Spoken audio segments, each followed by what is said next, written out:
signé Furax.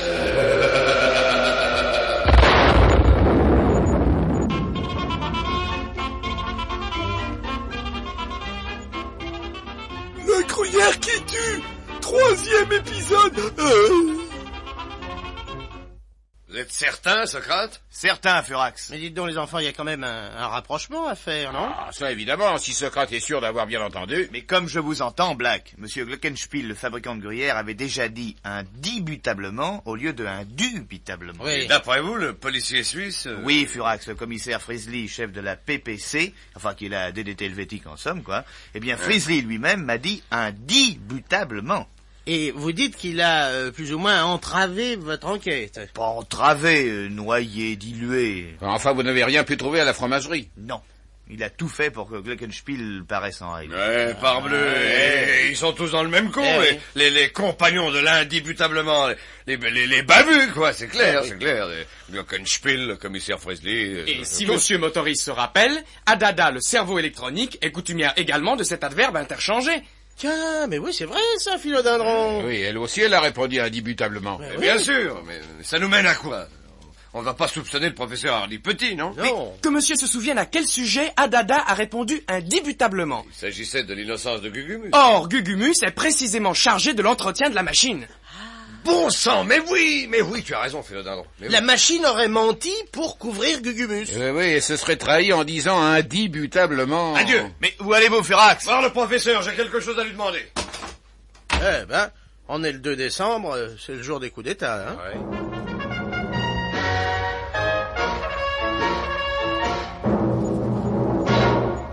Mais c'est insensé, Furax, ce que vous me demandez là. Avouez que ça n'est pas sorcier, Hardy Petit. D'abord, je ne peux pas croire que Gugumus soit un babu. Eh ben voilà un moyen de le savoir. Nous avons des raisons de croire que cet adverbe indubitablement est un point commun à tous les complices des babus. Quoi, un signe de ralliement? Non, je ne crois pas.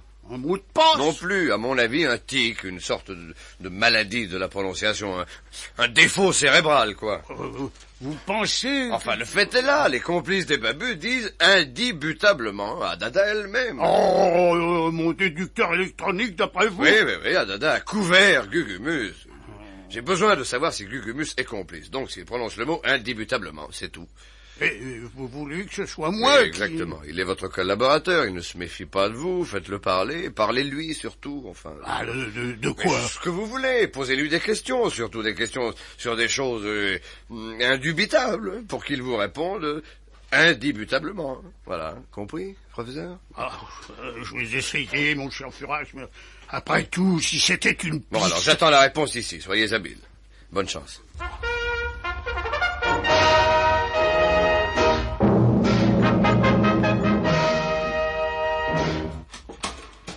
Ah, Gugumus, mon ami, j'ai à vous parler. Je vous écoute, monsieur le professeur. Gugumus, je suis un homme perplexe et dérouté. Et pourquoi donc, monsieur le Je professeur? viens d'avoir une discussion, toute scientifique, avec monsieur Furax, et ce diable d'homme a mis le doute en moi. Le doute en vous? À quel sujet? Au sujet du principe d'Archimède. Vous le connaissez, j'imagine? Ah, imperturbablement. Bien. Pas d'erreur possible, tout corps plongé dans un liquide subit une poussée verticale dirigée de bas en haut qui était égale au poids du volume de liquide déplacé. C'est bien ça, n'est-ce pas? Incontestablement. Bon. Vous y croyez, vous, Gugumus, au principe d'Archimède? Indéfectiblement. Oui.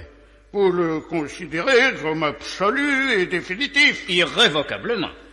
Oui, eh bien moi, je le répète, je n'en suis plus si sûr.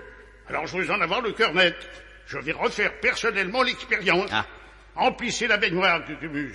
Parce que c'est bien ce qu'il faut faire, n'est-ce pas? Oh, mathématiquement. Oui. Alors allons-y.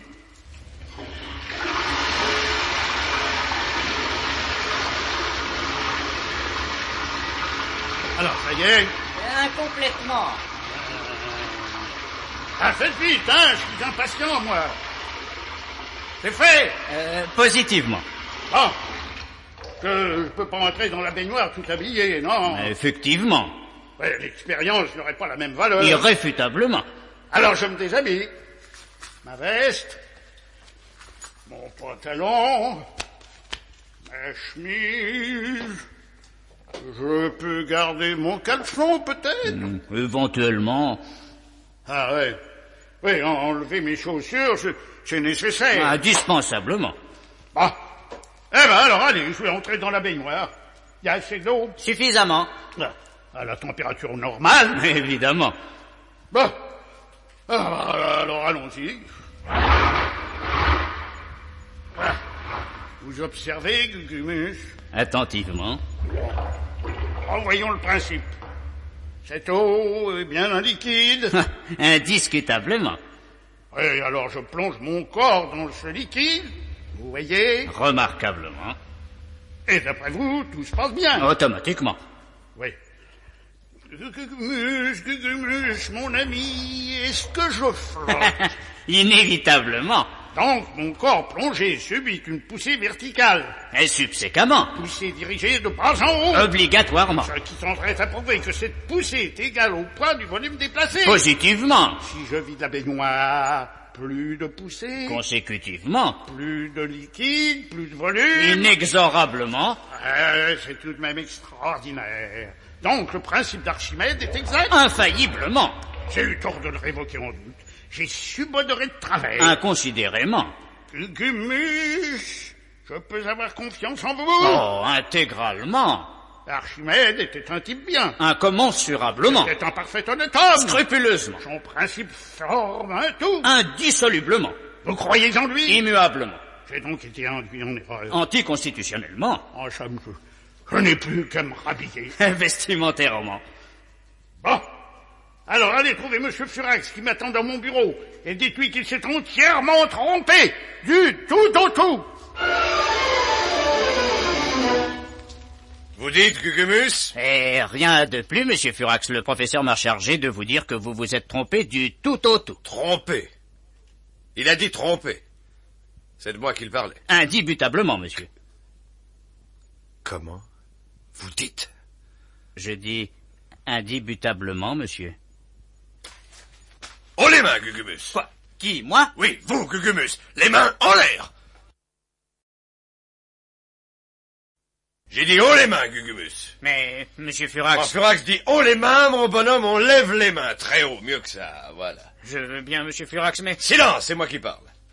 Vous avez parlé, Gugumus. Moi? Oui, vous avez dit un mot de trop, un mot que j'attendais, vous avez dit indubitablement. Indubitablement, oui, et alors? Vous reconnaissez que vous avez dit indubitablement? Et bien sûr, monsieur Furax, et après? Et après, on dit indubitablement, monsieur Gugumus. Indubitablement, en effet, mais je ne vois pas... Assez, mettez vos mains derrière votre nuque, Gugumus. Voilà. Et maintenant, écoutez-moi. Tout dans cette affaire n'est que mystère, étrangeté, bizarrerie. Indubitablement. Mais vous voyez, Gugumus, là, ici, dans mon cœur, je sais que j'ai raison. Monsieur Furax... Gugumus, vous êtes un de ceux que je cherche. En juillet dernier, Malvina est morte. Vous ne savez pas qui est Malvina. Peu importe. Vous êtes un de ces assassins, le gruyère qui tue, la fromagerie, monsieur Glockenspiel, indubitablement, tout ça se tient. Je ne comprends pas ce que vous voulez dire, monsieur Peu Furax. importe, nous allons comprendre ensemble. Tu vas parler, Gugumus. Parlez, mais de quoi? Léodindron! Monsieur Furax. Retire ta veste. Voilà, monsieur Furax. Relève les manches de ta chemise. Mais vous n'allez pas... Si, mon cher Gugumus, nous allons. Je ne sais rien, je n'ai rien fait. Commence, Philodendron. Si monsieur Gugumus veut bien me pardonner cette douloureuse manchette. Ah, oh là! Alors, Gugumus, on n'a rien à dire. Mais je ne sais rien, monsieur Furax, parole d'homme. Mais tu n'es pas un homme, petit salaud, tu es un babu, indubitablement. Je n'ai rien fait. Écoute-moi, ordure. Je suis peut-être un type odieux, mais j'ai de l'instinct. Et mon nez me dit que tu es un de ceux que je cherche, tu comprends? Moi? Oui, toi, Gugumus. Je n'ai aucune autre piste, aucun autre indice, mais tu es le seul qui puisse me conduire jusqu'aux assassins de Malvina. Si tu savais ce que Malvina était pour moi, tu comprendrais que ton heure est venue, petit salaud. Mais je vous jure que je ne sais Bien rien. sûr, indubitablement. Allez, vas-y, Philodendron. Oh, que monsieur me pardonne mon absence de classicisme, mais je crois que... J'oserais même ajouter que... Oh là! Hein? Cogne, Philo, cogne! Un coup pour Malvina! Excusez-moi. Un coup pour nous, vas-y! Oh là! Et un coup pour Asti! Oh là, oh là! Hélas, notre ami Asti ne pouvait pas entendre. Il était loin, bien loin sur la Méditerranée, à bord du cargo commandant Paul Gordeau, et notre ami cinglant vers une direction inconnue, commençait à regretter sa courageuse initiative. Cristo, Santa Madonna, Maman de Jésus, pourquoi que vous m'abandonnez? Que je suis trop malheureux, juste le commandant Paul Gordon, que je crève de faim, qu'on me donne qu'un crouton de pain noir tout moisi, que j'ai la gorge desséchée, que je suis victime de mon courage, que je suis trop dévoué, j'ai trop de conscience, que je voudrais bien m'en aller. Et toi, l'Héritol, qu'est-ce que tu racontes? Moi, non, rien, capitaine, non, je me racontais une histoire pour me faire rire. Pourquoi j'ai pas beaucoup de distractions ici? De la distraction, hein. Messieurs manquent de distraction. Eh bien, je vais t'en donner, moi, de la distraction. Ah, mon gaillard, tu ne vas pas t'ennuyer. Écoute-moi bien, ouais. Je te le répète, j'étais assez vu, tu comprends? Oui ou non? Si, capitaine. Je ne sais pas ce qui me retient de te faire jeter par-dessus bord. Non. Ah, si. Non. Oui, je Non. sais pourquoi. Non. Parce que tu ferais peur aux requins. Quoi? Tu es une intruse sur mon bateau. Il n'y a pas de place pour une intruse ici. Je ne veux pas de mort. Capitaine, je peux me rendre utile. Ah oui. Utile, hein? Tiens, je te prends au mot. On va bien voir. Qu'est-ce que tu sais faire? Tout ce que vous voudrez, capitaine. Bon.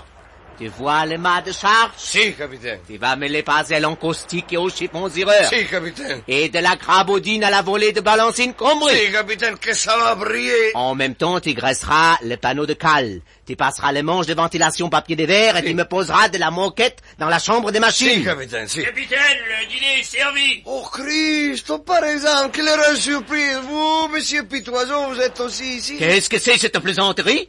Pitoiseau? Vous connaissez cet homme? Moi? Je l'ai jamais tant vu, il doit être dingue.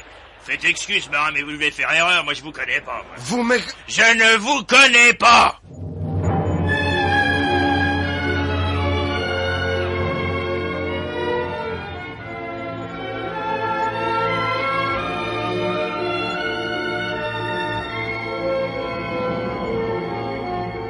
Oh, combien de marins, combien de capitaines qui sont partis joyeux pour des courses lointaines et ne sont pas revenus.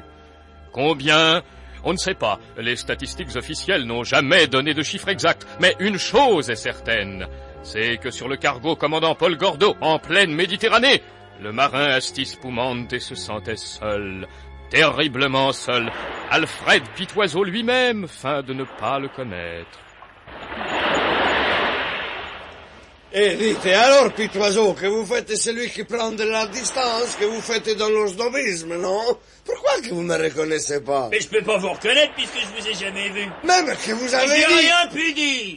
Vu que j'ai jamais rien dit depuis ma sacrée d'année celtique de naissance. Rien. Vous entendez? J'ai jamais rien dit. Eh bien, ton fini, c'est dialogue, t'es imbécile. Qu'est-ce que signifie, Alfred? Rien, capitaine, absolument rien. Je ne comprends pas. C'est cet abruti Ouais. qui prétend me connaître. En Alors tout moi, cas, je il comprends- connaît votre nom. Comment ça se fait? C'est... Oh, mais oui, mais parce que je suis bête, mais j'y suis, mais oui. Mais vous me confondez avec mon frère, mon vieux. comment ça? Vous savez bien que votre frère... Oh, confusion bien explicable. On se ressemble à s'y méprendre. Et on a la même voix. Il n'y a qu'un défaut, c'est qu'il est mort, mon frère. Oui, il est mort. Mitraillé et poignardé par on ne saura jamais Bon, qui. ça va, assez discuter avec cet idiot. Venez, Pitoiseau, j'ai faim. Allons manger. Mais quelques instants plus tard, Alfred Pitoiseau revenait seul retrouver Asti. Vous n'êtes pas un peu dingue, vous, non? Ah, monsieur Alfred... Chut, la ferme. Comprenez donc pas que vous avez failli me compromettre?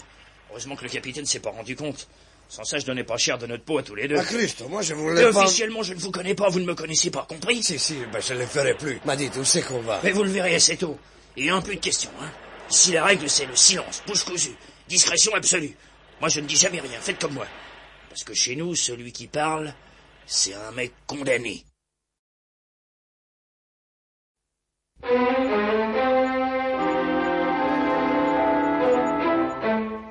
Chez nous, celui qui parle, c'est un mec condamné.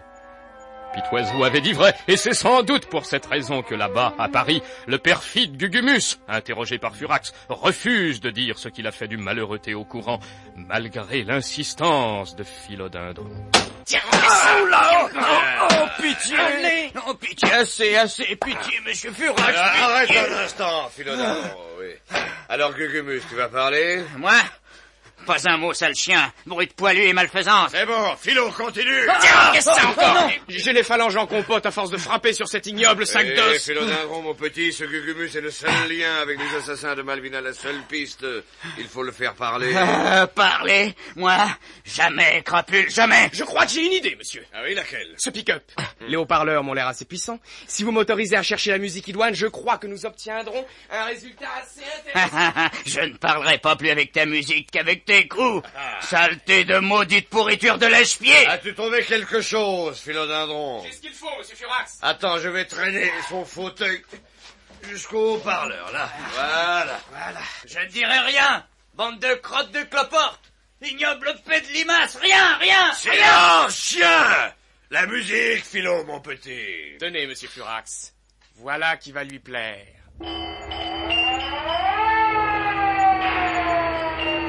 Laissons-le seul. On reviendra dans 10 minutes, il sera à point. D'accord.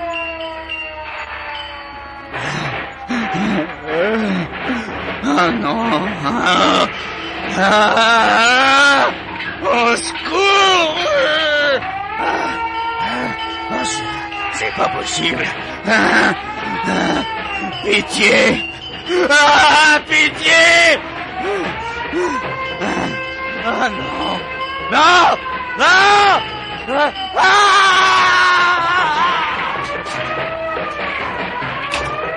est évanoui, arrête la musique, Philodendron. Voilà quelque chose pour le ranimer, si monsieur m'y autorise.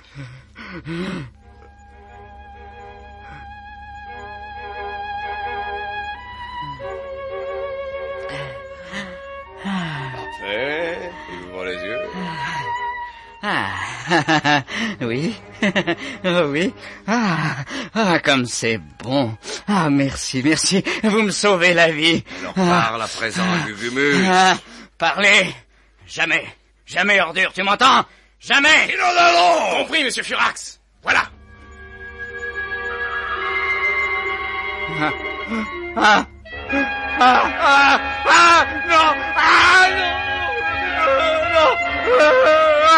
Continue, Philo, il m'a lâché. Alors, tu parles, saleté?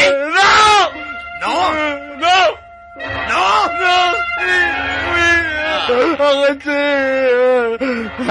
Je pars. Alors, Tu parles ou je recommence? Non. Attendez. Oh, ma tête. Parle. Je ne peux pas. Regardez sa figure, monsieur. C'est tout crispé. parle, Gugumus. Il ne veut pas. Qui ça, il? Lui, dedans, à l'intérieur. Oh, ma tête. On dirait qu'on le torture, et personne ne le touche. Gugumus. Ils sont...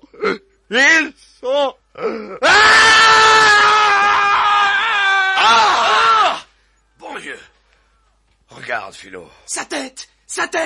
Elle a comme éclaté. Oui, éclaté de l'intérieur. On dirait un fruit trop mûr tombé de sa Oh, branche. c'est affreux, monsieur Furax. D'où Jésus? Ce qui est affreux, c'est qu'il allait parler et qu'il ne parlera plus. Qu'est-ce qui s'est passé? Entrez, professeur Hardy Petit, entrez. C'est Gugumus qui crie. Qui a crié, professeur? Qui a fini de crier? Mon Dieu, quelle horreur! Il est tombé? Non, sa tête a éclaté comme une bombe. Mais regardez, là, sur le sol, juste à côté de son crâne. Oh! On dirait comme une sorte de méduse. Ça a coulé de sa tête. Et pourtant, ça n'est pas de la matière cervicale. Aucun être humain n'a ça dans la boîte crânienne. Mais regardez, professeur, ça palpite. C'est vivant. Attendez, j'ai mon stéthoscope. Chut, écoutez.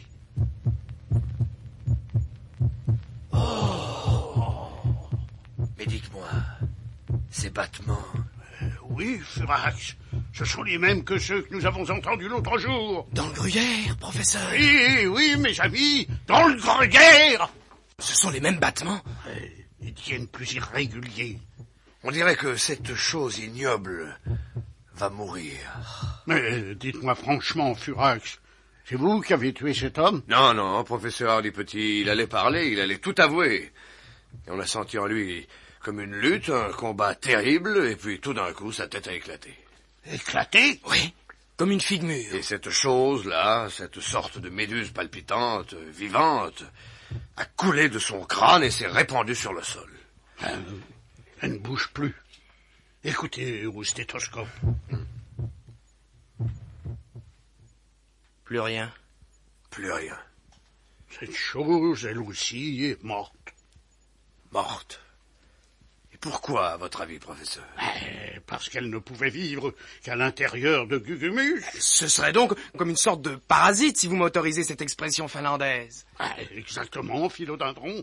Et Gugumus est mort de cette présence étrangère. Mais quoi? Quelle présence? Enfin, on croit rêver. C'est de la démence. Un type meurt, son crâne éclate, il en sort une espèce de champignon qui palpite comme un cœur. Enfin, quoi, ça existe, ça, hein? Ça pouvait exister, mon cher Furax. La preuve? Et comment pourrait-on savoir? Il faudrait pouvoir analyser cette espèce de méduse. Seulement, regardez, elle se décompose déjà. Mon Dieu! D'où Jésus, c'est vrai. Ce n'est déjà plus que de la mousse. Une mousse qui se désagrège. Dans une minute, il ne restera plus rien de ce monstre sorti du crâne de Gugumus, mes amis. Du cauchemar. Cauchemar. Plus pour lui, monsieur, en tout cas. Regardez. Regardez son visage. Oui, c'est bizarre. Il a l'air tranquille à présent, apaisé, comme délivré. Ouais, pauvre Gugumus. Il a retrouvé son calme et ce sourire qu'il avait dans le temps quand il était mon élève. En attendant, voilà notre seule piste effacée, liquide et anéantie. Plus rien maintenant qui nous amène aux assassins de Malvina.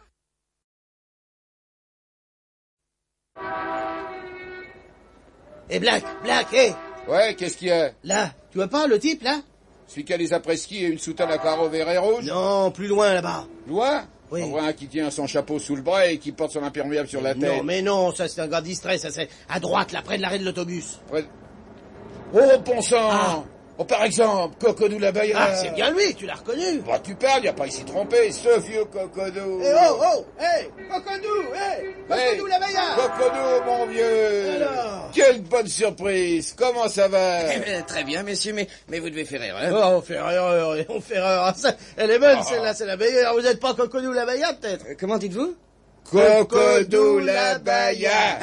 Quel curieux nom. Je m'excuse, messieurs, mais c'est la première fois que j'entends prononcer. Non, mais je regrette. Allez, au revoir, messieurs. Non, mais ça, alors il se fout de nous, quoi. Ah, je comprends pas. Allez, allons-y à l'estomac. Là, passez vite, là, monsieur Cocodou la Bayard. Mais messieurs, puisque je vous dis que... Non, ça va, police. Brigade de détection paritaire. Mais messieurs, je... Vos papiers. Allez. Oh, mes papiers. Oh mon Dieu, mais qu'est-ce qui m'arrive? Moi qui ne ferai pas de mal à un bateau-mouche. Tenez, voilà, messieurs, ma carte d'identité. Ouais. Vous appelez comment? Basse-Gonzard, messieurs.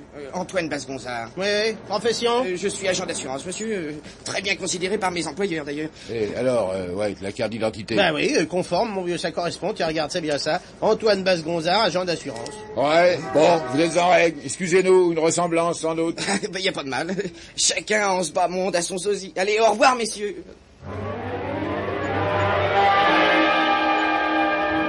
Eh, voilà l'histoire, Furax. Oui, je vois. En somme, il n'y a rien à redire. Ce pseudo-Cocodou était en règle. Tout ce qu'il y a de plus en règle.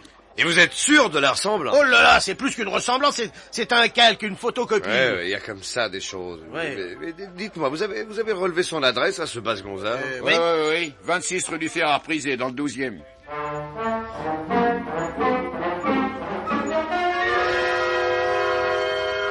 Voilà. 26, c'est ici. Concierge, s'il vous plaît. Qu'est-ce que c'est? Monsieur Basse-Gonzard, c'est ici? Oui, troisième gauche. Il rentre que le soir à 8 heures. Ah bon, dites-moi, est-ce qu'il y a longtemps qu'il habite ici? Oh, ça fait depuis la rentrée, quoi. Tiens. Avant, vous l'aviez jamais vu? Non, il est venu ici après sa maladie. Il était encore convalescent. Convalescent? Ouais, il était tout bizarre, tout secoué. Mais maintenant, il va tout ce qu'il y a de bien, monsieur Basse-Gonzard. Un homme charmant. Pas regardant pour glisser une pièce de 100 francs, lui. Ah oui? Oui, je dis pas regardant pour glisser une pièce de 100 francs, lui. Ah oui, Bon. Là, tenez, Merci. À part ça, ce Basse-Gonzard, Correct, rien d'anormal? Bon, absolument rien, régulier, poli, calme. Même rigolo, des fois. Rigolo? Oui, quand il dit son mot, là, commandant, déjà, on sait pas s'il fait exprès ou pas, mais il est marrant. Son mot, quel mot? Et attendez donc, il dit pas comme tout le monde, là, c'est un adverbe. Un adverbe? Oui. Ah, j'y suis, voilà, c'est un brave monsieur Basse-Gonzard, au lieu de dire indubitablement, il dit indubitablement. Quoi? Ouais. Indubitablement. Indubitablement? Ouais. Marrant, non? Oui. Tout ça serait parfait et on pourrait à la rigueur croire à une ressemblance si son concierge ne nous avait pas révélé, sans le vouloir, un détail qui nous en dit long. Ah, c'est indubitablement. Oui, comme vous dites, ce défaut de prononciation, enfin, ce tic, cette tare, qui m'a l'air d'être la marque des babus, voilà qu'on le retrouve chez ce sosie de Cocodou là-bas. Avouez que c'est étrange. En somme, Cocodou serait définitivement un homme des babus. Si c'est lui, oui. Ce serait évidemment intéressant à savoir. Le mieux, à mon avis, ça serait tout simplement de retrouver quelqu'un de sa famille. On aura de ses nouvelles. Retrouver quelqu'un de sa famille, ça va pas être du gratos. Ni de la tarte. Ça s'annonce pas comme du cousu de fil blanc, ça. Vous l'auriez dans un verre d'eau, mes amis. Commençons par le plus simple, l'annuaire des téléphones. C'est bien connu. Kniemil, Klimester, Kolaltar, Cobrechon, Cobrelouset, Coca, Cocalan, Coca Zéro, Ah, voilà, nous y sommes. Cocodou Labaya, Jérôme, essayeur de sucette, 121 boulevard des Sulfamides. Mais c'est sur la rive gauche, ça. Les jours pairs seulement. Allez, on y va.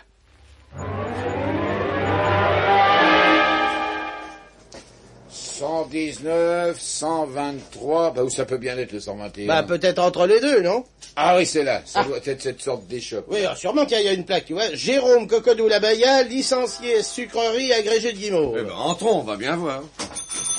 Bonjour messieurs, entrez donc, vous êtes déjà entrés, alors mettons que je n'ai rien dit à votre service, messieurs, soyez les bienvenus, que puis-je pour vous? C'est bien à monsieur Jérôme Cocodou Labaya que j'ai l'honneur de parler. Personne, moi-même monsieur, un nom fort peu répondu monsieur, mais que je suis fier de porter, un nom fort honorable. Vous ne seriez pas par hasard parent avec un Cocodou Labaya qui était directeur de la centrale électrique de Morzille-et-Gaillard? Mais si fait monsieur, c'est Thomas mon neveu. Oh, un bien gentil garçon poli, bien élevé, un peu timoré peut-être, mais si serviable, si complaisant et capable avec ça. Il venait souvent me voir, il adorait essayer les sucettes, celles au poivre en particulier. Il avait une finesse de goût et d'odorat. Oh oui, un bien charmant garçon.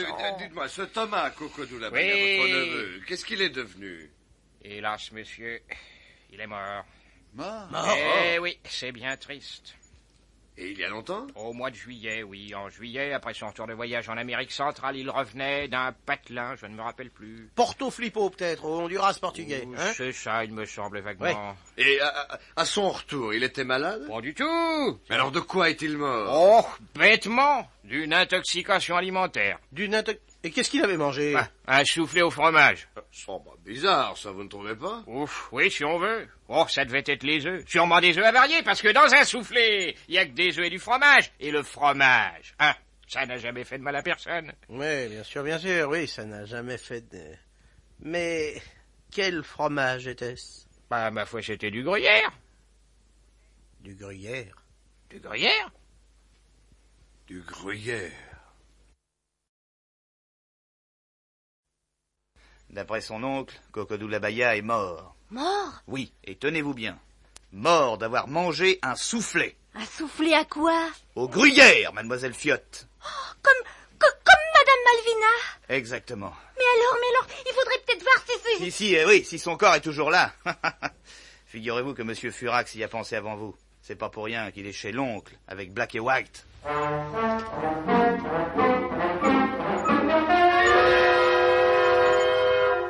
Oui, monsieur Cocodou Labaya, ça nous ferait vraiment très plaisir. On était des amis de votre regretté neveu. Alors, quelques fleurs sur sa tombe, on lui doit bien ça. Vous êtes des braves garçons. Je vais vous dire où il est inhumé, tenez. Voilà la carte du cimetière. La carte? Oui, là-bas ils sont très avant-garde comme cimetière. Cimetière des Lurons, Rigaudon, la Gambie. C'est à 75 km de Paris. Très gai, très gentil, vous verrez. Bon, allons voir.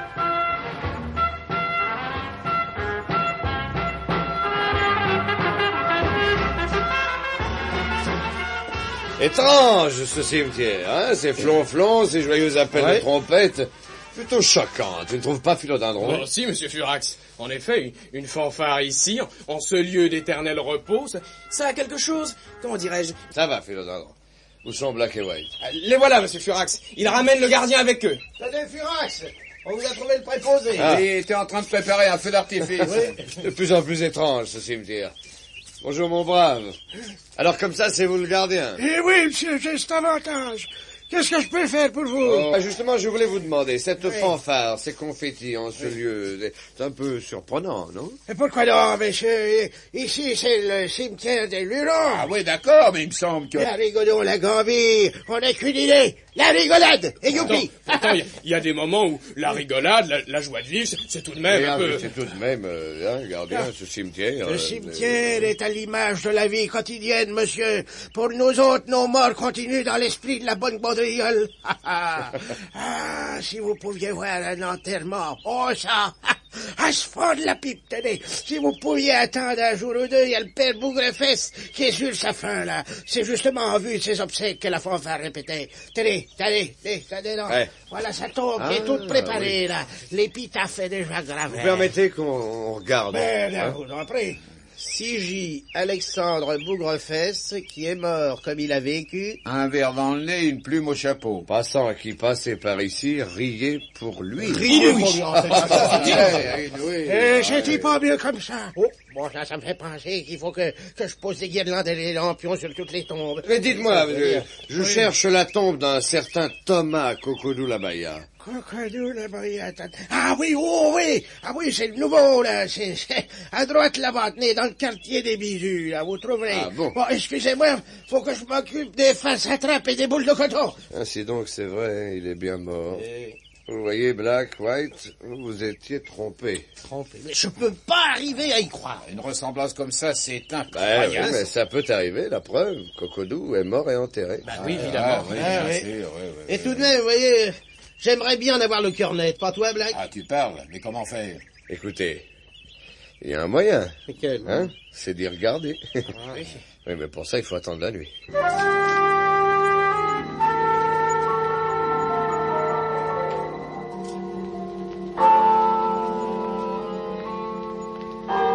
Mais quand la nuit fut tombée, l'ambiance changea du tout au tout.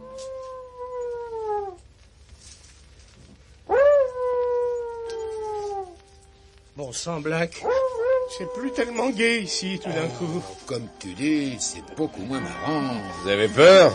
Toi aussi, Philodendron? Si monsieur m'autorise une comparaison romantique, je dirais que mon pressoir à olive se transforme en coupe-cigare. Oui, c'est bon, et ne perdons pas de temps. Sinon, je ne serai plus un torique de 3 mauviettes déguisé en serpillière. Mais vous allez nous faire ouvrir la tombe, Furax? Eh, bien sûr, on n'est pas venu ici pour jouer à la canasta, non? Dommage, j'ai de la veine au jeu, moi. Bon, alors, voilà la pierre. Cocodou-Labaya, 1920-1958. Bon, alors, chacun un coin. Prêt? Oui. Allez. Alors, sur moi, hein.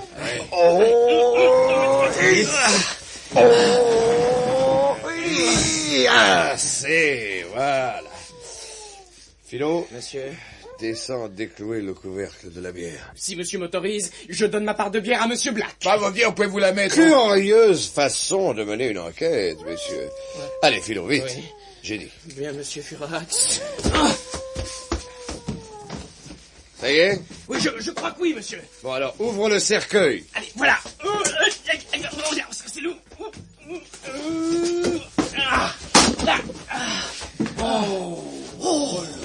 Ah, oui. Vous aviez raison, mes amis. Le corps de Cocodou-Labaya, lui aussi, a disparu.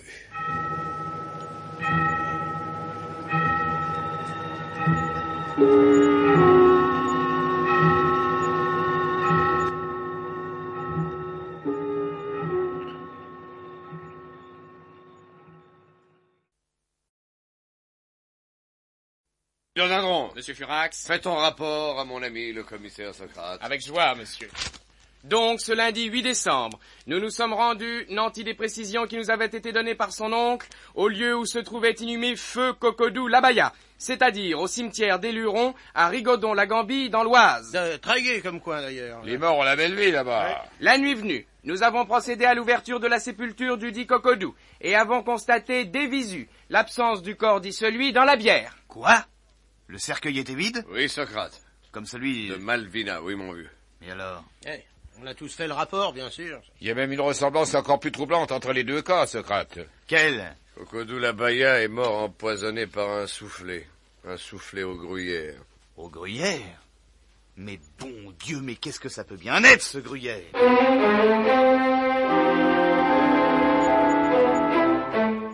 À cette question, quelqu'un aurait pu répondre. C'est l'infâme Claquemuf.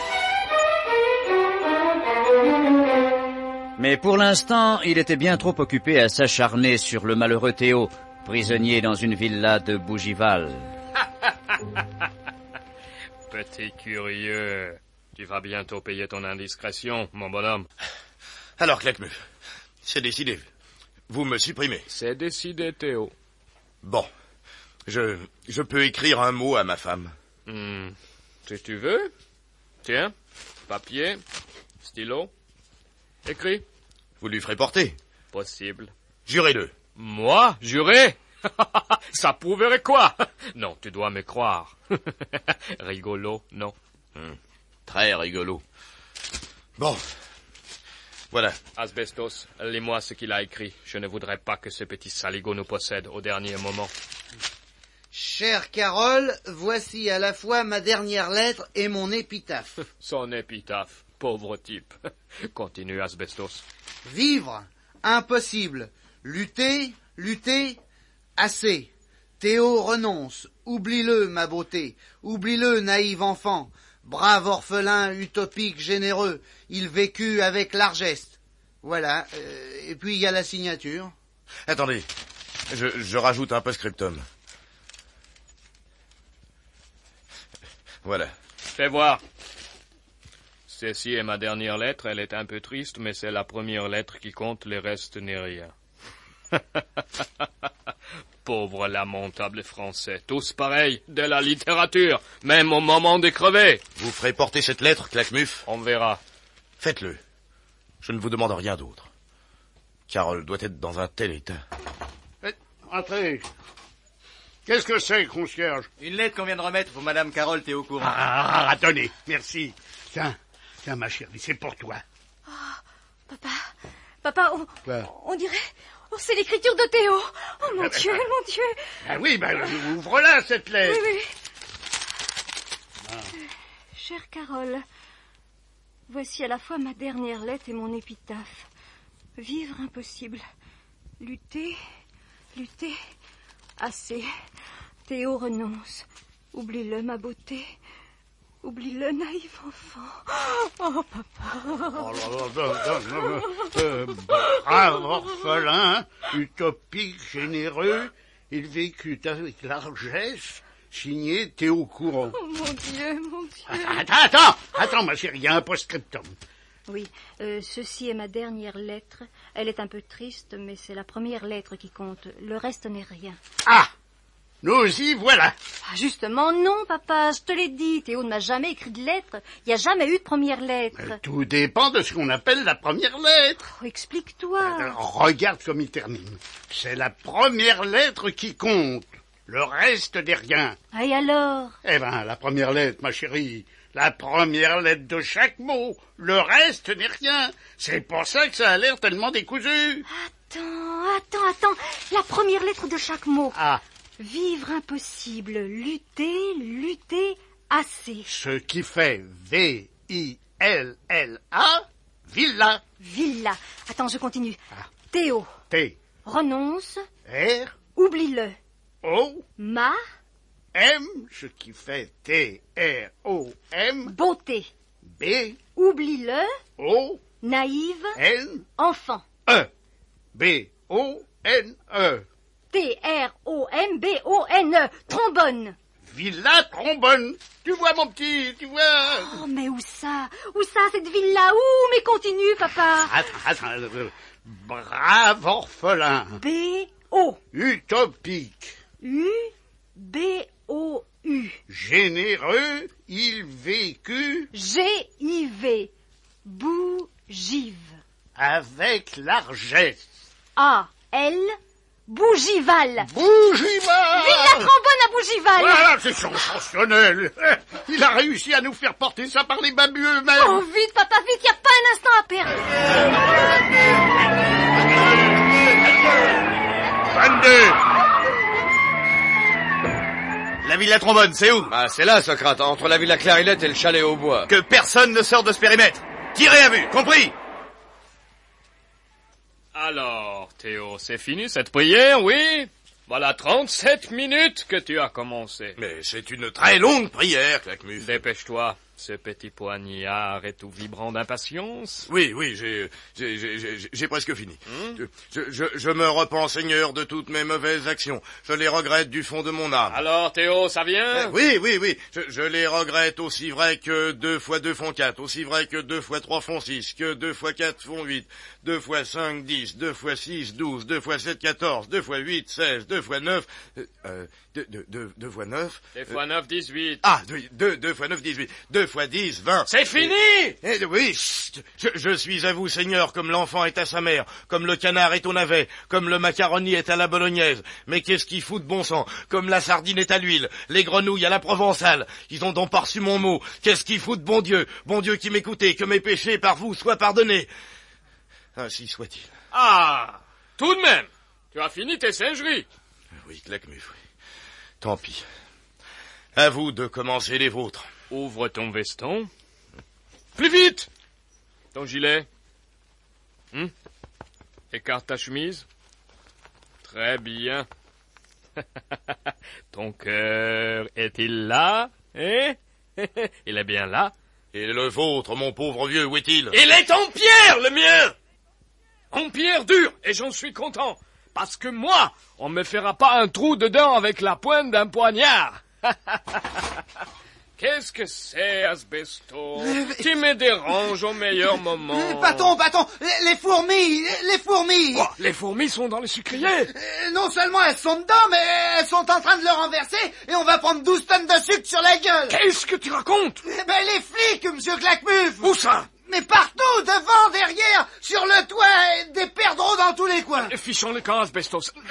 La cheminée, vite. Vous voulez qu'on sorte par la cheminée? Déplace-la, crétin goitreux. Il y a un passage souterrain, là. Ouais. Vite. Et alors, Claquemuse, on ne poignarde plus? Je vous aurai un jour ou l'autre, Théo. Je peux reboutonner mon gilet. Au nom de la loi, ouvrez! Ça y est, ce coup-ci, les fourmis sont dans la soupe, patron. Foutons le camp. Mais j'y vais.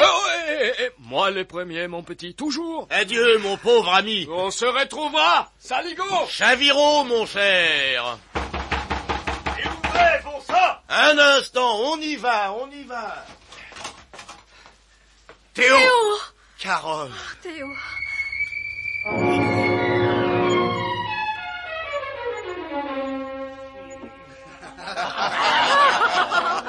Oh, ça c'est inouï alors. Claquemuse s'enfuyant par la cheminée. Comme le Père Noël. Et par un souterrain. Comme une taupe.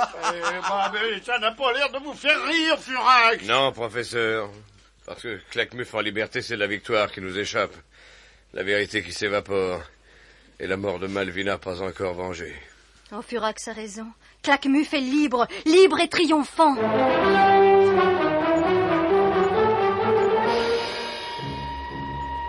Oh, malédiction de l'abomination de la désolation, infamie des infamies. Moi, Claquemuse, clapotant comme un misérable dans un cloaque puant de la banlieue, pataugeant dans la bouillasse, dans la niaque et dans les déshonneurs.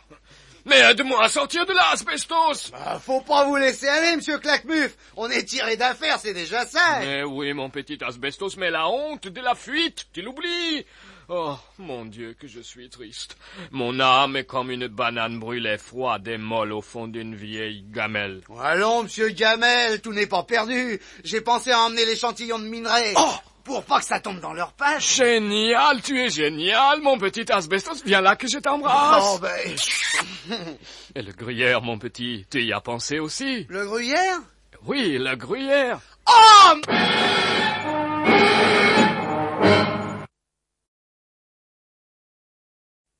Sérieusement, Furax, je crois que vous devriez me laisser agir. Ah, ne vous emballez pas, Socrate, il est encore trop tôt. Mais trop tôt, trop tôt. Le corps de Malvina a disparu de sa sépulture. Celui de Cocodou Labaya également. Je vais pas laisser vider comme ça tous les cimetières de France et de Navarre, non? Protégez les vivants, mon vieux. Les morts, on s'en occupe. D'autant que Black et moi, on est à peu près sûr que Cocodou Labaya n'est pas plus défunt que vous, moi. On l'a rencontré l'autre fois, il a fait semblant de pas nous reconnaître. Il a prétendu s'appeler Basse-Gonzard. Mais alors pourquoi cette fausse mort? Ah, ça... Mais en tout cas, une chose curieuse, c'est que ce Basse-Gonzard, d'après son concierge, emploie le mot indubitablement. Bon, alors il faut le coffrer. Allons-y, mademoiselle Fiat. Patron! Écrivez. Alors, doucement, Socrate, il y a mieux à faire. Et quoi?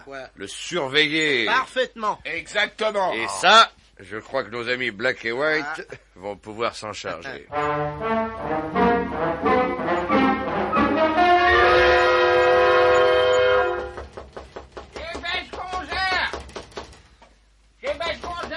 Oui, qu'est-ce que c'est?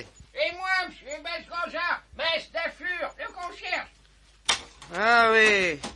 Bonjour, monsieur Mince d'Affur. Alors, qu'est-ce qui se passe? Eh ben, je venais vous prévenir, monsieur Basse-Gonzard, comme tous les locataires, pour que vous vous étonniez pas si vous voyez des échafaudages. C'est rapport au ravalement des persiennes. Ah, on ravale les persiennes? Eh ben, oui, c'est le règlement, et tous les 10 ans, il faut que les persiennes, elles soient ravalées. Faut bien entretenir, n'est-ce pas? Indubitablement, je comprends. Mais ça va pas faire trop de dérangement. Oh, non, c'est des gars de l'entreprise du coude et du genou qui s'en occupent. Tout ce qu'il y a de sérieux, c'est pas des apprentis. D'accord, monsieur Mince d'Affur, moi je veux bien le principal, c'est que ça fasse pas trop de bruit. Voilà, messieurs, ça y est, terminé. Oui. L'échafaudage est en place, ça tient, c'est du solide. Et puis c'est consolidé au fil de fer à friser, alors, hein, c'est une garantie, hein. Oh, bah alors, merci. On peut y aller pour le ravalement. Officiel, tout est en ordre. Salut les gars et bon courage. Hein. Salut. Bon, alors on y va, vieux. Bah oui, bien sûr, on est là pour ça. Par où on commence? Bah, par les persiennes du 3e, naturellement. Et tu crois pas qu'il va nous reconnaître, le Basse-Gonzard? Oh, tu penses pas, non? Avec les bacchantes et la barbiche que je me suis collé, et ta perruque avec une queue de cheval. Oui, faut dire ça. Ah, et nos blouses, donc. Oui. Il va nous prendre pour donner les travailleurs. Oui, ça t'as raison, on est méconnaissable. Tiens, toi, tu ressemblerais un peu à Henri IV. Oui, et toi, à Brigitte Bardot. Tiens, si on n'était pas sur les... Enfin, allez, on grimpe. Allez, on grimpe.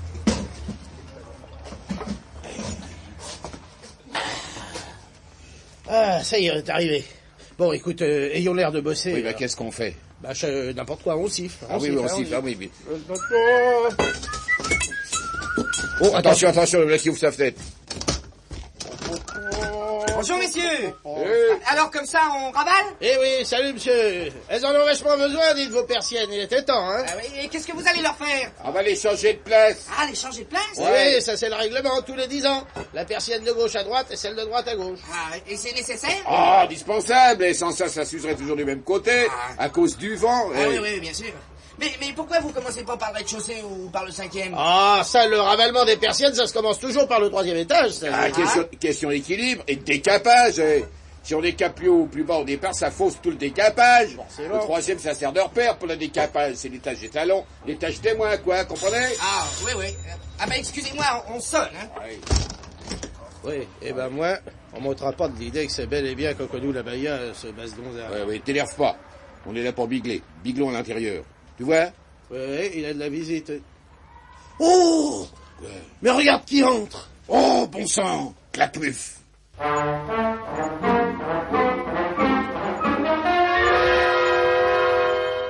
Alors, Furax, avez-vous des nouvelles de Black et White? Non, ils sont toujours à leur poste d'observation, ils ont la bonne place. Dès qu'ils auront du nouveau, on le saura. Et vous, Théo? Moi, rien, Socrate. La meule de gruyère qui tue a été enfermée dans les caves de l'Institut. Pour l'instant, on ne peut en tirer aucune indication. Ah, quel dommage que vous n'ayez pas pu récupérer le morceau de minerai à Bougival. J'étais surtout préoccupé à récupérer ma propre peau, Furax. Je ne vous reproche rien, mon petit. Je dis quel dommage. Et à vrai dire, on n'aurait pas pu en savoir plus. Ce minerai est absolument inconnu. Si encore on savait d'où il est extrait. Nous le saurons peut-être un jour, mes amis. Asti est reparti de Suisse avec le camion qui fait le transport de ces mystérieux rochers. Et encore faudrait-il qu'il nous envoie de ces nouvelles? Il en a envoyé, monsieur Socrate. Comment, mademoiselle Fiat? Enfin, écoutez, ce matin, vous m'avez dit... Ah, et vous ne m'avez demandé pas de l'aide d'Astise m'aviez répondu non. Vous m'auriez dit pas de télégramme, je vous aurais dit oui. Oh, non de je vais la tuer un de ces jours. Tenez vite, bougre d'idiote. Voilà, monsieur Furax. Allez, donnez. Monsieur Furax, au bon soin du commissaire Socrate DDT Paris. Et qu'est-ce qu'il dit? Il dit, attendez. Il dit, tout va bien, faisons escale à Zanzibar, signé Asti. Zanzibar? Zanzibar? Donc, vous voyez, Socrate, j'ai eu raison d'envoyer Asti avec ce camion qui fait le trafic entre la Suisse et la côte. Votre avis, Théo? C'est un coup de maître. Ah oui. Grâce à Asti, nous allons pouvoir remonter la piste et savoir d'où arrive ce mystérieux minerai que je n'ai pas pu analyser. Donc, la première escale, c'est Zanzibar. Zanzibar.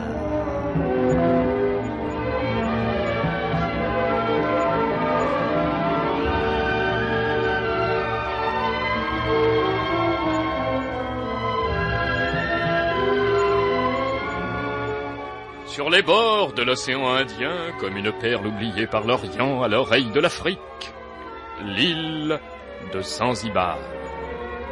Un point brillant sur la nacre de cette perle, le port de Zanzibar.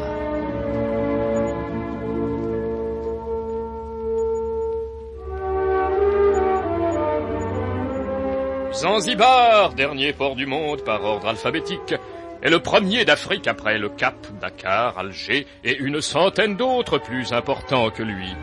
Cargo, transport et tankers y font escale car Zanzibar est le port de transit idéal pour le coco, le coca, la noix de coco, la noix de cola, la coco, les coquetiers, les coquers, les coquelicots, les coques à l'âne et les omelettes fines herbes. Mais le trafic numéro 1 de Zanzibar est celui des dés à jouer, d'où le nom de Zanzi, donné à l'un des jeux les plus célèbres. D'autres navires s'y arrêtent, aux cargaisons plus ou moins avouables, car la douane n'y est pas curieuse et la police n'y coûte pas cher. Voilà pourquoi, amarré au quai nord, nous retrouvons sur le port de Zanzibar le mystérieux cargo commandant Paul Gordeau, relâchant pour 48 heures dans ce havre discret pour la détente du très charmant capitaine Bistalanoui Maladji. 1000 millions de sabords de haut bord de tribord du Périgord, où est le second? Tout est en ordre sur le bateau? Ah oui, capitaine, y a pas un boulon qui manque? Bon, la cheminée. À ramoner à la pelle à gaufre et vaporiser la verveine? Le gaillard d'avant? On l'a mis derrière. Le gaillard derrière? On l'a mis de côté. L'aborder l'entrepôt? On l'a surfilé au coton brodé en pratiquant 2 entrées et un trou-trou. Le tunnel d'arbre? Lubrifié au col crime à la menthe. La chambre des machines? Tendu de croton rose avec retombé de gui pur et ruché de dentelle. Le voyant de marche? Je l'ai peint en vert. Et le voyant d'arrêt? Je l'ai doré à la feuille. Vous avez doré l'arrêt? Et oui, capitaine, on dit t'en fallait pas. Si, c'est bon. Eh bien. Quartier libre pour tout le monde jusqu'à demain. Tâchez de vous saouler consciencieusement la gueule avant de reprendre la route. Rompez! Ah, Pitoiseau, vous vous êtes renseigné? Oui, capitaine, j'ai été partout. Pas une seule pizzeria à Zanzibar. Quoi? 1000 millions de tonnerres de saleté de sacré dans les pourritures de patelin. Pas une pizzeria à Zanzibar? Non, capitaine, et pourtant j'ai été un petit peu... 50 000 millions de tonneaux d'anchois décomposés, mais c'est incroyable! Ainsi sera dit que moi, capitaine Pistalanouille Maladjan, je ne pourrais pas manger une malheureuse pizza? Une escale sans pizza. Oh, malheur de malheur! Capitaine, que moi peut-être je pourrais vous en faire une. Quoi, vous savez faire la pizza? Si, capitaine, pourquoi je suis napolitain, alors... Moscato minestrone. Si vous vous payez ma tête, ça va vous coûter cher. Oh, non, capitaine, ça vous pouvez me faire confiance. Et dans 10 minutes, tout ça sera prêt.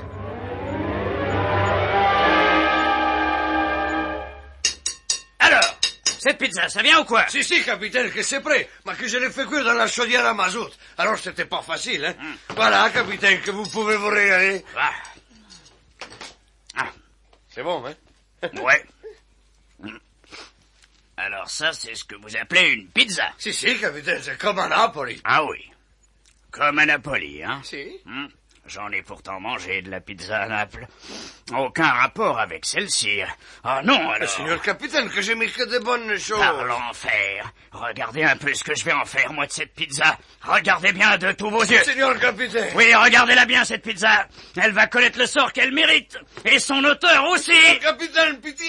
Parce que je vais la manger, cette pizza. Jusqu'à la dernière miette. Cette admirable pizza, elle est du tonnerre. Celle que j'ai mangée à Naples ne lui arrivait pas à la cheville. Bravo, Moscato, c'est un chef-d'œuvre. Ah, capitaine, alors là, je suis fier et flatté. Je vous garde à mon bord comme spécialiste de la pizza. Vous m'en ferez tous les jours. Venez me faire une bise, vous l'avez bien mérité. Et je ne vous lâche plus.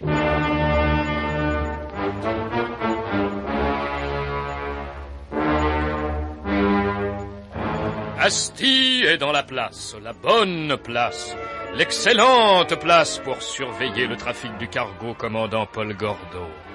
Tandis que de leur côté, Black et White, déguisés en peintres, sur un échafaudage, surveillent l'appartement de Monsieur Basgonzard où Claquemuf et Asbestos sont venus se réfugier.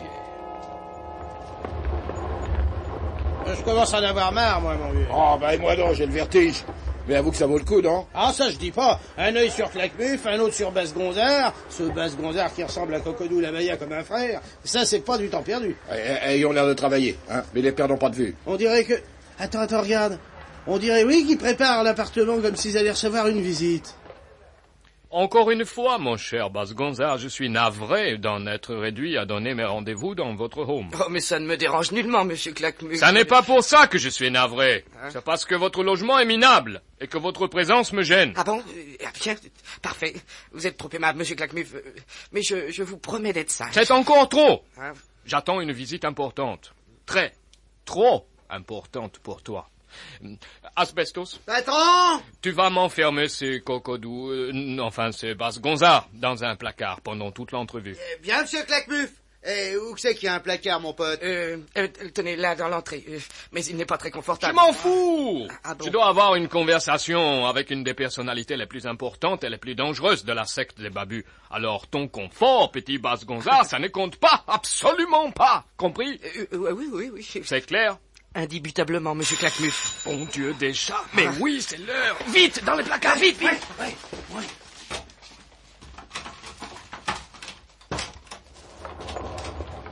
Regarde, Black. Ils enferment Basgonzard dans un placard. Eh ben, la confiance règne, hein. Attends. Claquemuf ouvre la porte. Ça doit être quelqu'un d'important pour qu'ils aient mis le gars en armoire. Regarde. Tu vois, White? Oui, vieux. C'est une femme. Une femme avec des voiles noirs. Une veuve. Ça, c'est bizarre. Tu l'as dit, vieux.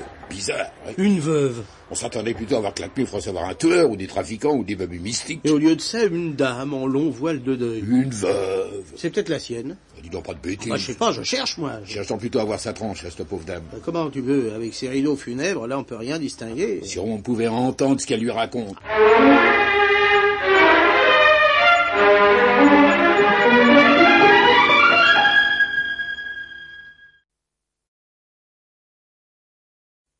Vous êtes sûr que personne ne peut nous entendre, monsieur Claquemuf? Soyez tranquille, comtesse. Les locataires de cet appartement ont été rangés dans un placard.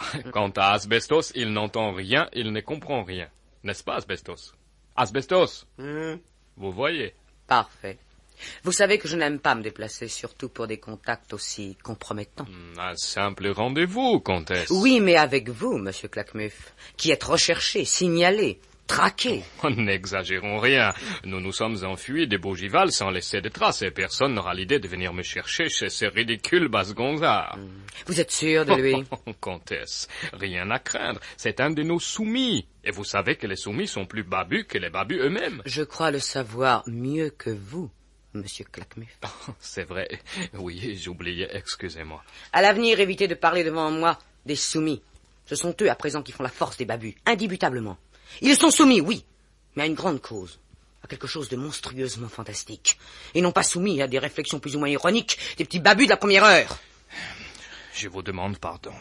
Asbestos, excuse-toi aussi. Mais j'ai rien dit, moi. Et c'est que je te dis, petit babu de la première heure. Bon, alors, excusez-moi, comtesse. C'est bon. Nous nous sommes occupés à vous trouver un nouveau quartier général. Voici l'adresse et quelques instructions précises sur votre action à venir. Très bien. Et cette fois-ci, exécutez ce qui est prévu. N'improvisez pas, monsieur Claquemuf. Compris? Mais j'ai toujours exécuté... Non pas.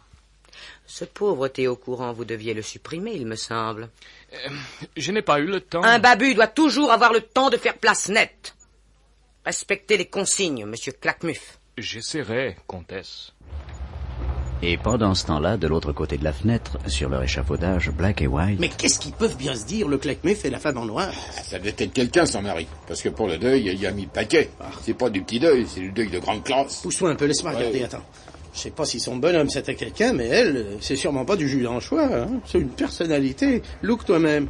Oh, dis donc, pardon, le claquemuf. Qu'est-ce qu'il y fait comme ronchon? Des courbettes, il lui fait dit de cas. Le v'là qui s'essaye à la révérence, maintenant. Bon sang, qu'est-ce que ça peut bien être que cette sauterelle à voile? Ah, impossible de distinguer ses traits. Le crêpe cache tout. Quoi? Le crêpe cache tout. Cache tout. Le crêpe cache tout, les voiles de crêpe. Ouais. Alors si seulement on pouvait entendre la conversation. Attends. Mine de rien, en ayant l'air de travailler, je vais coller mon oreille à la vitre. Oui. Là, comme ça. Oui. Toi, agite-toi, fais quelque chose. Oui. Alors t'entends? Un vague murmure. Elle a l'air de donner des ordres, la bonne femme. Oui. Et le claquemuf avec l'autre type, il l'écoute, mais respectueusement. Hein. Obséquieux qu'ils sont. T'entends toujours pas mieux? Non, mais je... Oh bah alors ça, mon oreille. Qu'est-ce qu'elle a ton oreille? Je peux plus la détacher de la vitre. Oh. Ça fait ventouse. Je t'en fous, rien à faire. Là. Attends, bouge pas, je vais t'aider. Oh, tu sais mettre ça alors. Tire-moi par le cou là. Oui. Allez. Attends, je crois que ça vient. Mais non, c'est la vitre qui bouge. Attention, bon sang. Mais tire pas si fort. Ça va.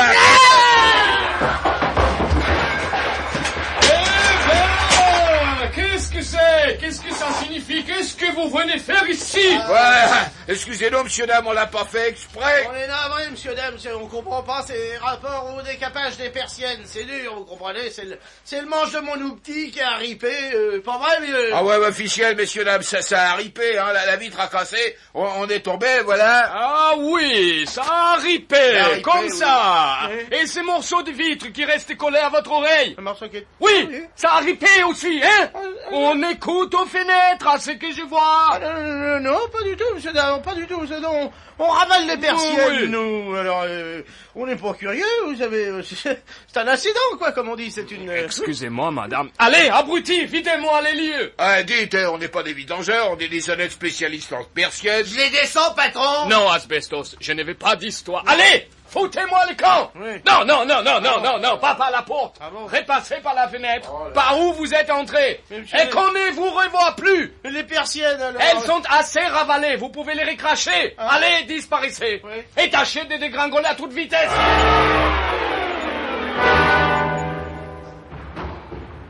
Et voilà le travail. Oui. Travail pour rien. Pour rien. On a tout de même mis un sacré rayon. Alors, pour ce que ça nous a servi, on n'est pas plus avancé. T'as raison, oui. Il y a plus de pieds bagages. On n'a plus rien à faire ici. Allez, les pots de peinture, les pinceaux, les outils. Allez, hop. Ah, même, elle m'intrigue, cette veuve. De qui elle peut bien être veuve? Parce que elle a l'air d'être veuve à un point définitif. Elle est peut-être veuve de personne. Comment ça, de personne? Et alors, elle est peut-être une veuve honoraire ou veuve in partibus, ça existe? Non, allez, dis pas de bêtises. Non, sans blague, elle m'intrigue. Faudrait tâcher de... Tiens, ça doit être sa voiture, là, tu vois. Celle qui stationne en double fil? Oui, la grosse Mercedes noire. Il y a un chauffeur. Oh, vachement mystérieuse, cette bagnole. Tu crois que c'est la sienne? Ah oui, sûr. Elle est en deuil aussi. À quoi tu vois ça? Les flancs blancs, ils ont été repeints en noir. Ah, c'est juste. Si seulement on pouvait, c'est pas moi, se cacher dans le coffre, on saurait où elle crèche, cette veuve, ça pourrait... Trop risqué, et puis on n'a pas la clé. Oui. Oh, attends, je crois que j'ai une idée. Oui, ça va marcher, ça va marcher. Quoi? Qu'est-ce que tu t'emberges? Passe-moi un pot de peinture, là. Voilà, qu'est-ce que tu vas faire? Aide-moi. Baissons-nous pour que le chauffeur ne repère pas. On va fixer le pot au pare-choc arrière. Ouais. Comme ça. Ouais, et alors? Oui. Il n'y a plus qu'à faire un petit trou dans le pot de peinture. Tu piges, là? Du tonnerre! La peinture va s'écouler goutte à goutte. Voilà, à toute petite goutte, tu comprends? La manière que je fais. Et le trou, là, il y en a bien pour 1 heure d'écoulement de peinture. Et il y aura qu'à suivre la trace. Et voilà, tout simplement, fallait y penser. Dès que la bagnole va démarrer, qu'est-ce qui va jouer au petit pousset? C'est blabla qui est ouais. Formidable, vieux, ton idée. Attention, plan pour nous. Ah oui. Nous, là, voilà. Là, la veuve. Oui, tu vois, c'est bien sa voiture. C'est gagné, mon vieux. Ça y est, ils partent. Regarde. Maintenant, il n'y aura plus qu'à les filer en suivant le pointillé. Et on va savoir où elle habite, la veuve. Cette fois, vieux Black, on tient le bon bout.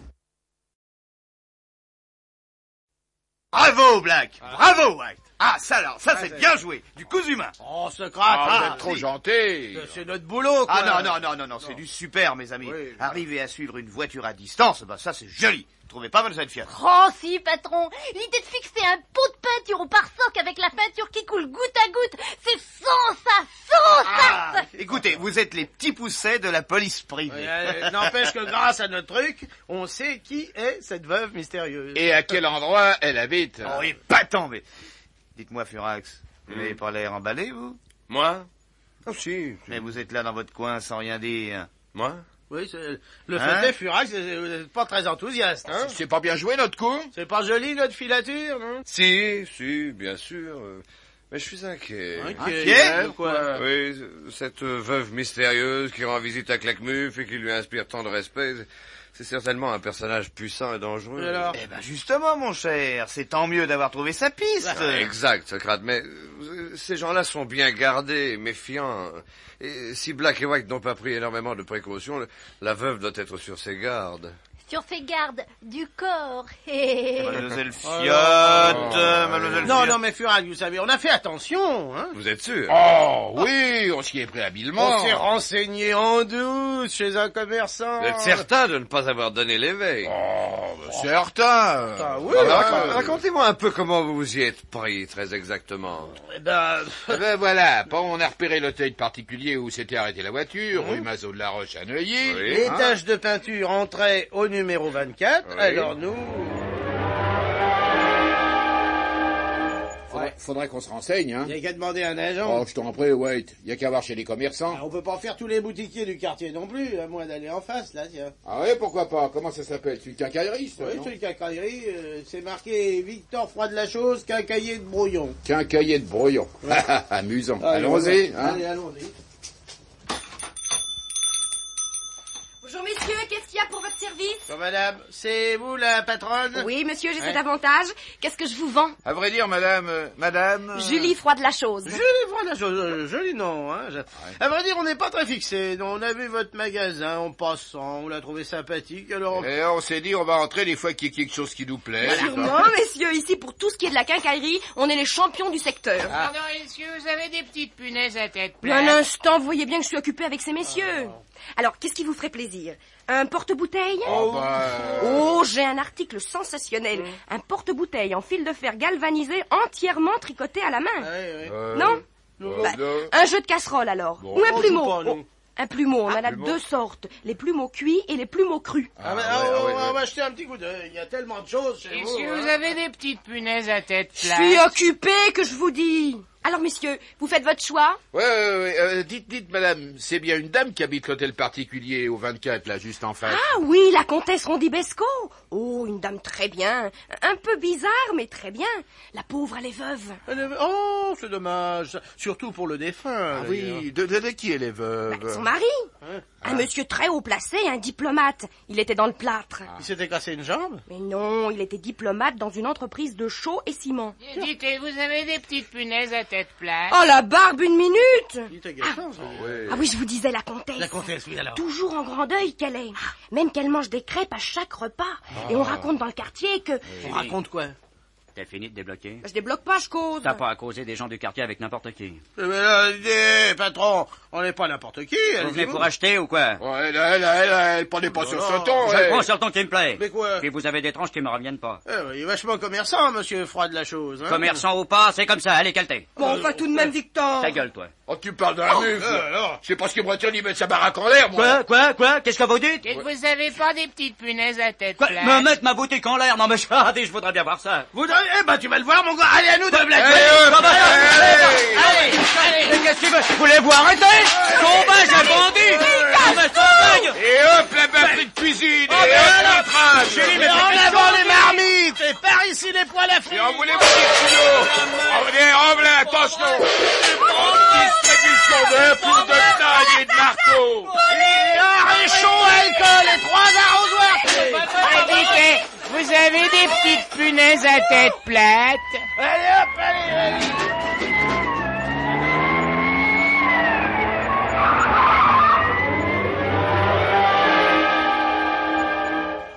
Et voilà, Furax. Voilà comment ça s'est passé. On s'est sauvé sans demander notre reste. En 4e surmultiplié. Et vous êtes content de vous? Évidemment, c'est... Vous trouvez que c'est discret? Oh, Oh, bah quoi, le principal, c'est d'avoir eu le renseignement. Et dans le fond, c'est pas notre faute si ça a dégénéré en bagarre. Ah, vous voyez, Socrate, que j'avais raison de ne pas être enthousiaste. Le fait est, Black Wack, que je me demande si vous n'avez pas donné l'éveil à la comtesse.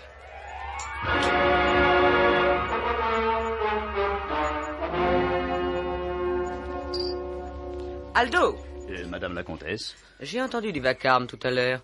De quoi s'agissait-il? Oh, rien, madame la comtesse. Un petit incident chez le quincaillier de la rue Mazot-de-la-Roche. Quel incident? Je ne sais pas. Il paraît que deux individus posaient des questions à la patronne et que le patron s'est fâché. Ah oui? Ah oui, les gens sont de plus en plus fous, madame la comtesse. Et agressifs, méchants.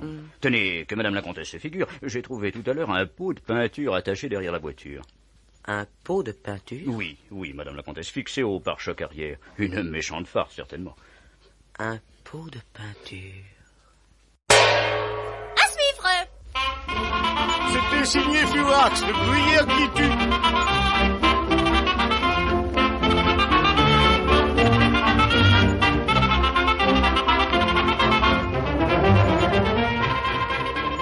Et dites-moi de qui la mise en onde? Mais Pierre Arnaud de Chassy-Poulet, voyons. Signé Pierre Dac et Francis Blanche.